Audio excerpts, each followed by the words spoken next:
Lunes 5 de julio, lección número 2, sin descanso y rebeldes, para memorizar. Y estas cosas les acontecieron como ejemplo y están escritas para amonestarnos a nosotros, a quienes han alcanzado los fines de los siglos. 1 Corintios 10:11. Padre, es contagioso murmurar. Es contagioso hablar mal de los demás. Enséñanos a no murmurar, especialmente a los ungidos del Señor. Oración que presentamos en el bendito nombre de Jesús. Amén. Para hoy lunes es contagioso. Vamos a usar el libro de Números, el capítulo 12. Números, el capítulo 12. Y vamos a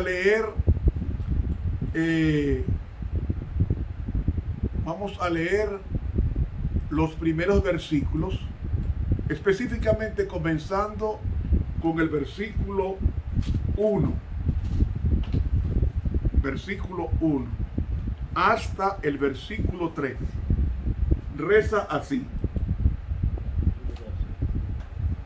Y hablaron María y Aarón contra Moisés a causa de la mujer etíope que había tomado, porque él había tomado mujer etíope. Déjame detenerme ahí.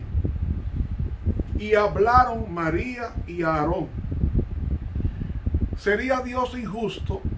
Pensaría alguien que si los dos murmuraron, Aarón y María, que realmente no era María, es Miriam. Miriam en el hebreo. Miriam, no María. Entonces, hablaron Miriam y Aarón, que eran hermanos. ¿Qué sucede? Vemos que quien es castigada con lepra es María, no Aarón. Porque si nos vamos al original hebreo con que se escribió este capítulo, dice, y ella habló, no Aarón, sino ella, Miriam. Y Miriam habló y Aarón contra Moisés a causa de la mujer etíope. ¿Cómo eran los etíopes? Negros o morenos. Y Moisés era un hombre raza blanca, pero no raza blanca caucásica, sino raza blanca semita, que era una raza color sangre como rosado. Ese era el color de los semitas, de los judíos. Era un color rosáceo. Y ellos comenzaron a murmurar a Moisés a causa de su mujer morena. Lo que pasa es que Moisés no tomó en cuenta ni a María ni a Aarón para el nombramiento de los 70 jueces que tratamos ayer, ni tampoco lo consultó en otras cosas. ¿Pero qué sucede? Ellos estaban hablando contra el don de profecía que descansaba sobre Moisés. ¿Cuál es el don que descansa sobre los profetas? El don de profecía. Entonces ellos se levantaron a discutir contra el don de profecía expresado en Moisés, porque el don de profecía es el Espíritu Santo descansando en los profetas. ¿Me hago entender? Entonces, ese don de profetizar estaba en Moisés. Y sigo leyendo. Y dijeron, ¿solamente por Moisés ha hablado Jehová? ¿No ha hablado también por nosotros? Y oyólo Jehová. Y aquel varón Moisés era muy manso, más que todos los hombres que había sobre la tierra. Dice, realmente la traducción debe ser humilde. ¿Qué significa humilde? El verbo, la palabra anaf en el hebreo bíblico. Lo que pasa es que si ustedes estudian la vida de Moisés, esa vida consistía en no hacer nada sin consultar a Dios. Moisés podía llenarse de ira los los miembros de la iglesia. Y Moisés consultaba todo a Jehová. De tal manera que cuando lo iban a apedrear a él, a Aarón, por el testimonio de los 12 espías, dos que eran Josué y Caleb, de los 12 que fueron fieles, cuando iban a arrojarle piedra, Moisés consultó a Dios.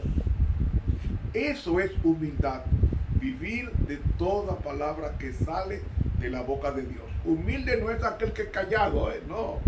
Humilde es aquel que obedece la palabra de Dios y tiembla ante ella. Y eso pasó con Moisés. Y era el hombre más humilde que había en la tierra, porque era el hombre que más dependía de Dios para todas las cosas. Seguimos leyendo. Y luego dijo Jehová a Moisés y a Aarón y a María: salid vosotros tres al tabernáculo del testimonio. Y salieron ellos tres. Entonces Jehová descendió en la columna de la nube y púsose a la puerta del tabernáculo y llamó a Aarón y a María. Y salieron ellos ambos. ¿Saben, hermanos? Dice que el Señor descendió en una nube y no tocó tierra. Cuando Cristo venga por segunda vez, vendrá sobre una nube y no tocará tierra. Esa nube eran ángeles. Era como dice Ezequiel 1, es como un vehículo, como un carro de fuego convertido en nubes de gloria. Eran los ángeles, los querubines, que es la guardia pretoriana del Señor. Y él les dijo: oíd ahora mis palabras. Si tuviereis profeta de Jehová, le apareceré en visión, en sueños hablaré con él. No así a mi siervo Moisés, que es fiel en toda mi casa. ¿Ve? Moisés era más que un profeta.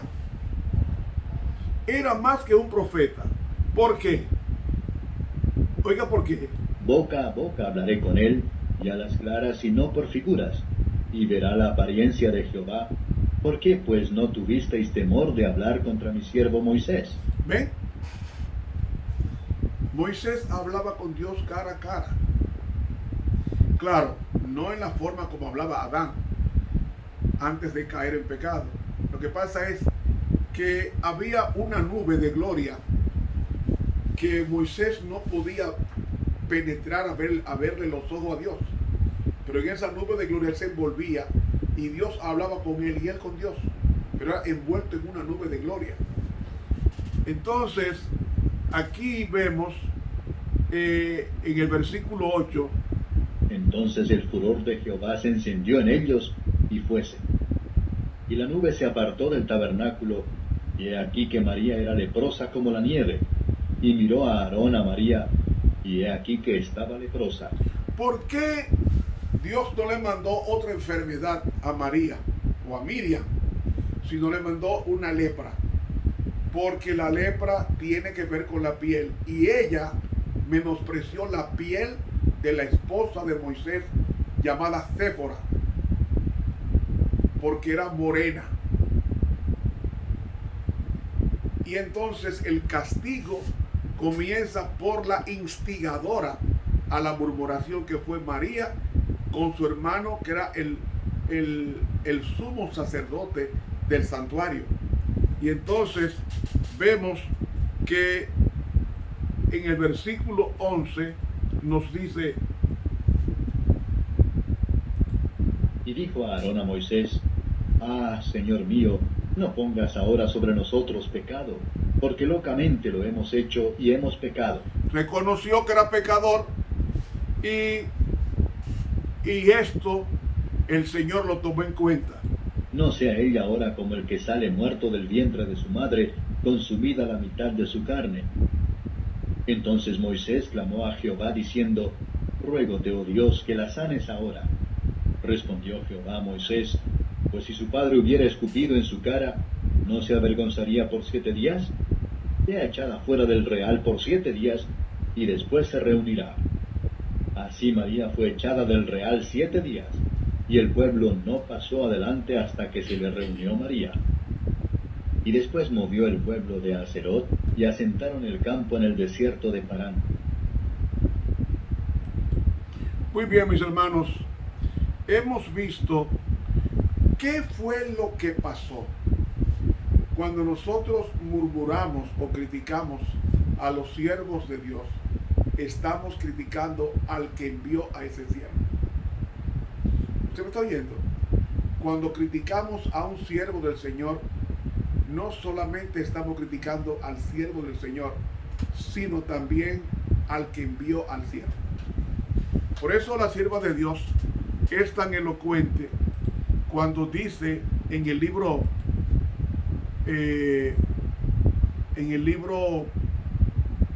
Dones Espirituales, en el tomo 4, la página 20, está en inglés. Dice ella así: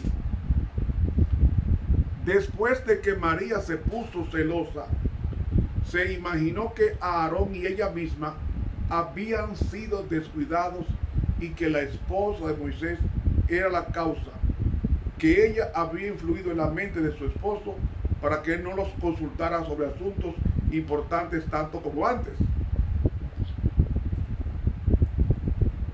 Un chisme. Le adjudicaron a una pobre mujer una cosa que ella no había hecho: aconsejar a Moisés para que no consultara a sus hermanos. Y dice aquí: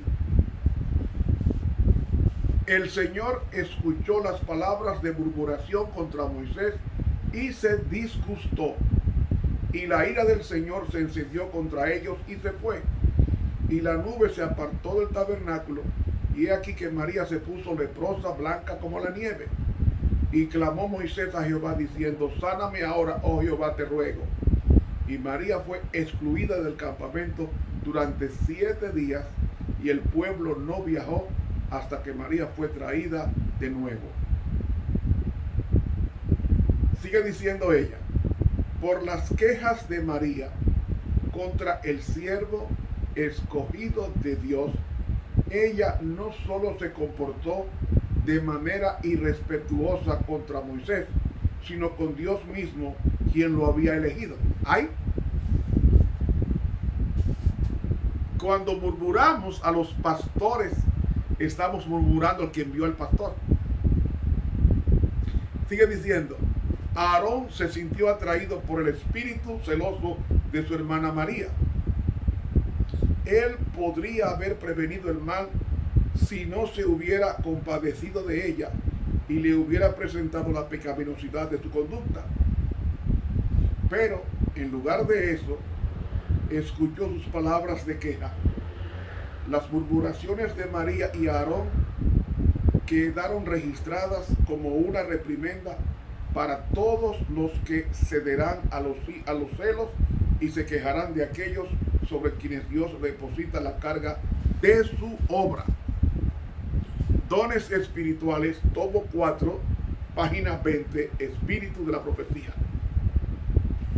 Mucho cuidado cuando vayamos a criticar. Mejor no criticar, que somos muy alegres criticando y criticando, aunque con razón. Démosle la razón a Dios y no a nuestra memoria, no a nuestra mente. Si algo vemos en la organización, roguemos a Dios por los presidentes y pastores de campo, que es lo que dice ella, y no nos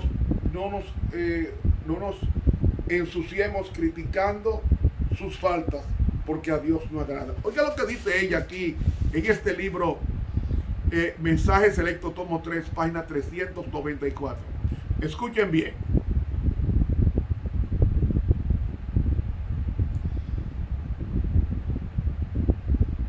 Dice ella: debemos esgrimir las armas de nuestra milicia contra nuestros enemigos, pero nunca volverlas contra los que se hallan bajo las órdenes de marcha del Rey de Reyes, que están peleando virilmente las batallas del Señor de Señores. Nadie luche contra un soldado a quien el Señor reconoce, a quien Dios ha enviado para llevar un mensaje especial al mundo y para hacer una obra especial.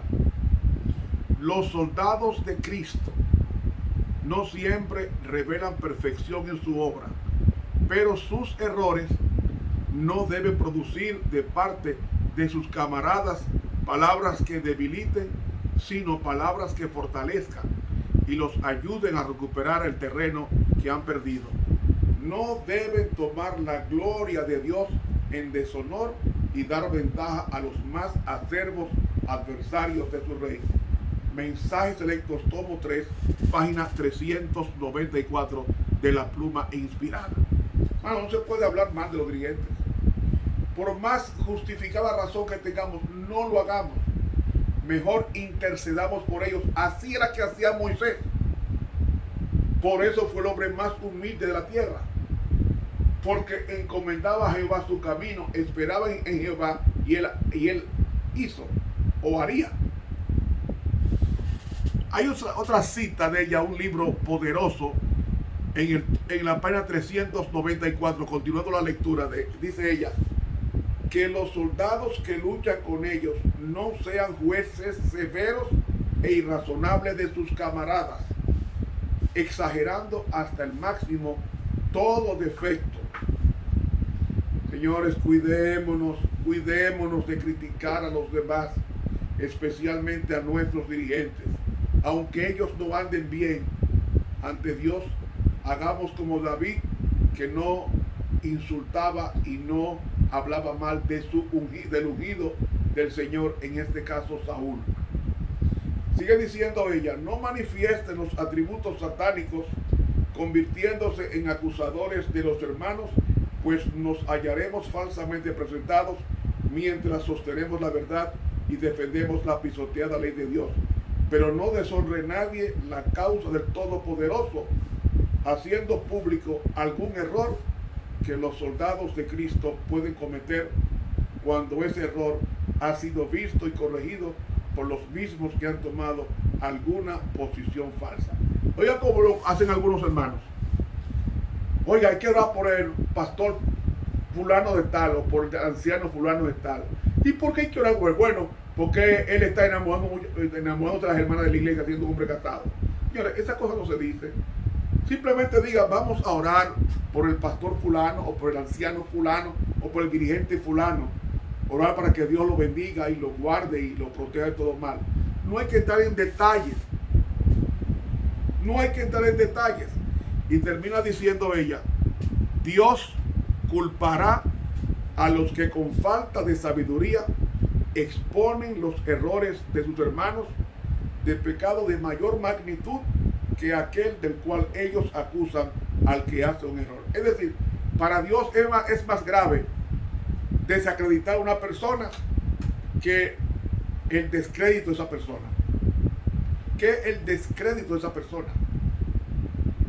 Y además, mientras criticamos a los demás, nos estamos convirtiendo en lo que criticamos.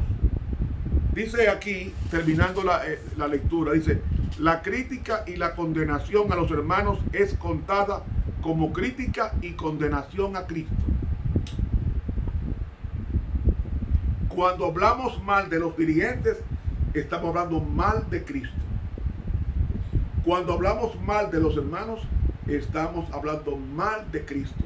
Mensajes Selectos, tomo 3, página 394 y 395. Hermano, uno tiende a convertirse en lo que critica. En lo que critica. ¿Por qué? Porque somos transformados de acuerdo a lo que contemplamos.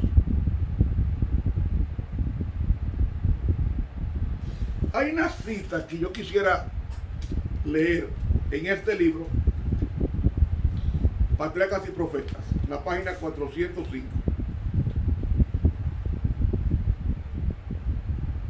Dice aquí, con relación al caso de Aarón y María,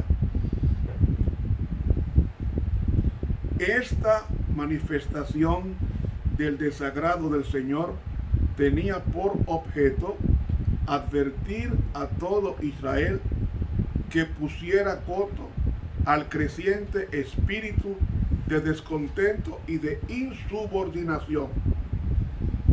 Si el descontento y la envidia de María no hubiesen recibido una señalada reprensión, habrían resultado en grandes males. La envidia es una de las peores características satánicas que puedan existir en el corazón humano y es una de las más funestas en sus consecuencias. Dice el sabio: cruel es la ira e impetuoso el furor, mas ¿quién parará delante de la envidia? Proverbios 27:4. Hay que quitar la vista de los hermanos y poner la vista en Cristo, el autor y el consumador de nuestra fe. Dejemos la crítica al diablo. El diablo lo critica todo. Los hijos de Dios son los que no deben criticar a nada y a nadie. Sigue diciendo ella: fue la envidia la que causó la primera discordia en el cielo, y el albergarla ha obrado males indecibles entre los hombres.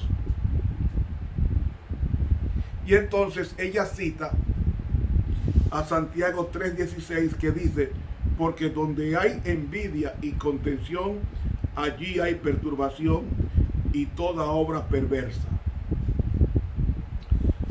No debemos considerar como cosa baladí el hablar mal de los demás. Lo voy a repetir. No debemos considerar como cosa baladí, o sea, sin importancia, el hablar mal de los demás, ni constituirnos nosotros mismos en jueces de sus motivos o acciones. Y entonces ella cita a Santiago 4:11, que dice: el que murmura del hermano y juzga a su hermano, este tal murmura de la ley. ¿Y qué es Cristo? La personificación de la ley. Sigue diciendo: y juzga a la ley. Pero si tú juzgas a la ley, no eres guardador de la ley, sino juez. Hay que respetar y cuidar la imagen de nuestros hermanos, sean dirigentes o no. Y agrega: solo hay un juez. Y cita 1 Corintios 4:5, que dice: el cual también aclarará lo oculto de las tinieblas y manifestará los intentos de los corazones. Y todo el que se encargue de juzgar y condenar a sus semejantes usurpa la prerrogativa del Creador. O sea, es un anticristo, porque está ocupando el lugar de juez que le corresponde a Dios, que es el juez de toda la tierra. El anticristo es todo aquel que hace lo contrario a Cristo, y Cristo no murmuraba ni criticaba. La Biblia nos enseña en forma especial que prestemos cuidado a no acusar precipitadamente a los llamados por Dios para que actúen como sus embajadores. El apóstol Pedro, al describir una clase de pecadores empedernidos, los llama atrevidos, contumaces, que no temen decir mal de las potestades superiores, como quiera que los mismos ángeles, que son mayores en fortaleza y potencia, no pronuncian juicio de maldición contra ellas delante del Señor, según de Pedro 2:18. Y Pablo, en sus instrucciones dadas a los que dirigen las iglesias, dice: como el anciano, contra el anciano no recibas acusación, sino con 2 o 3 testigos. 1 Timoteo 5:19. Y concluye diciendo ella: el que impuso a ciertos hombres la pesada carga de ser dirigentes y maestros de su pueblo, hará a este responsable de la forma en que trate a sus siervos. Hemos de honrar a quienes Dios honró. El castigo que cayó sobre María debe servir de reprensión para todos los que, cediendo a los celos, murmuren contra aquellos sobre quienes Dios puso la pesada carga de su obra. Patriarcas y Profetas, páginas 405 y 406. Hermanos, dejemos de criticar a los demás, sean hermanos de iglesia o dirigentes de iglesia. Dejemos el caso al Señor. Esta obra, oye eso, esta obra no está en manos de hombres. está en las manos de Dios y la iglesia va a triunfar. Tranquilo, va a triunfar. Seamos fieles al cometido, porque la murmuración y la crítica es contagiosa. No nos dejemos llevar como la tercera parte de los ángeles que se dejaron llevar de Lucifer y están expulsados para siempre del cielo y del gozo del Señor. Hermanos, cuidémonos de criticar el don profético como hicieron María y Aarón. Cuidado con criticar el espíritu de profecía. Mucho cuidado. Guardemos silencio. Que Dios nos bendiga. Te habló el profesor Ramón Romero.